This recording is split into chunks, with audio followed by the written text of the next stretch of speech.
ramming an ICE officer with your car, that's what justifies being shot. It's not a good thing, by the way, but when you force somebody to engage in self-defense, it's almost a preposterous question.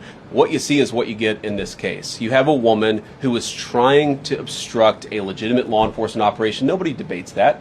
You have a woman who aimed her car at a law enforcement officer and pressed on the accelerator. Nobody debates that. I can believe that her death is a tragedy while also recognizing that it's a tragedy of her own making and a tragedy of the far left who has marshaled an entire movement, a lunatic fringe against our law enforcement officers.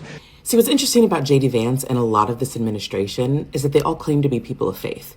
Yet nowhere in their statements, and specifically in his, do they ask how this woman's death could have been prevented by the ICE officer who killed her.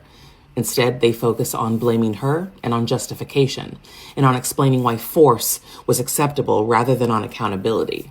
It's also a familiar pattern. In too many church spaces, it is much easier to assign blame to the person who was harmed than to sit with grief or take responsibility. See, blame offers certainty. Care requires courage, but a responsible response doesn't begin with defending death. It actually begins with the question of how someone's life could have been saved. This is where so much pro-life language collapses under its own weight. If life is actually sacred, then it should be treated that way at all costs. Respect for life means resisting the impulse to rationalize a death, especially when power and force are involved.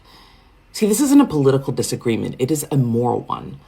As people of faith, are you committed to protecting life consistently or only when those people align with your ideology?